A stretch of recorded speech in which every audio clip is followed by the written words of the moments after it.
ఇప్పుడు నేను ఇట్లా జైలు పోతున్నానంగా మా మమ్మీ ఏమన్నది అన్నం తినిపిస్తా సార్ అంటే వాళ్ళు పంపాలి పోయిదా అంటే నేను మా మమ్మీ లీలాపూర్ కాడ ఫుల్ మీల్స్ తీసుకొని సాం తిన్నా ఏడ్చుకుంటా తెలుసా.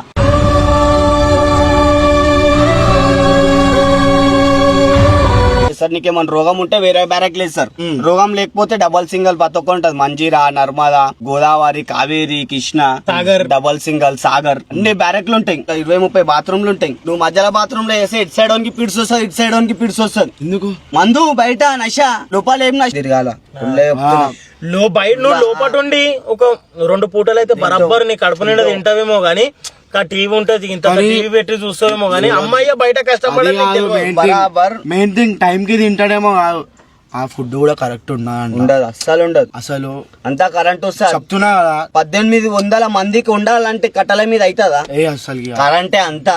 సో ఇంత మంచి స్టోరీ చెప్పుకుంటారు, ఎవరు చెప్పుకోరు ఎందుకంటే వాళ్ళకి సిగ్గు అనిపిస్తుంది. యూట్యూబ్ లో first ever jail video, hard reality about Hyderabad youth and jail. మేము యూత్ కి ఏం చెప్తున్నాం అంటే అన్న అది ఒక పెద్ద నరకం అన్న, బతుకున్నప్పుడు నరకం.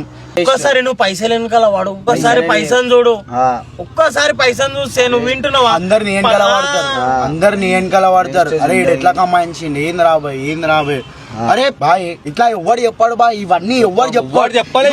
ఇంకోటి చెప్పాలంటే జైలు కి వచ్చిన మనిషి కూడా అన్న బదాలే చెప్తాడు ఎట్లా, ఎందుకంటే నేను అన్నం తిన్నా పోలేడా ఫైల్ అంటే ఏందని అడిగితే అర్థమైపోతుంది, ఫైల్ కార్డ్ నే తెలిసిపోతుంది. ఇంకోటి చెప్పాలంటే కుల్ల చెప్పాలా, మనోడు లోపల ఫుడ్ అన్నాడు ఇంకా వాష్రూమ్స్ క్లీన్ చేపి ఏనే మస్తు బతికినారా లోపల అని చెప్పుకుంటారు బయట.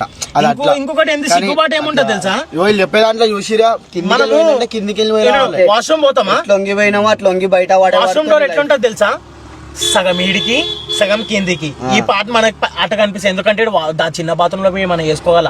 బ్యారెక్ లోనే ఉంటది బాత్రూమ్ డోరే అంతా వేసుకొని చచ్చిపోతావు. ఇదంతా కిందనేది ఇంకో డోర్ ఉంటది, ఈడికి నీకు అందరు కనిపిస్తావు, బ్యారక్ అందరు కనిపిస్తావు. నా సొంత ఏజ్ లైఫ్ లో మా ఇట్లా అయినాయి కాబట్టి వచ్చిన నా ఏజ్ వాళ్ళు ఖరాబ్ కావద్దు, నా ఊళ్ళో ఒక 4 బాగుపడితే నాకు బి హ్యాపీ అని చెప్పి నేను చెప్తున్నా. మన కావద్దు ఈ బోనాలకి అసలు కొట్లాడకూరి భయ, ప్లీజ్ ఆడుకోకూరి. మనం పండగ చేసుకోనికి పోతున్నాం అన్న, బలిచ్చుకోనికి కాదు. మనం ఒకటి షురిటీ పెట్టడానికి వాడు ముందు ఒక్క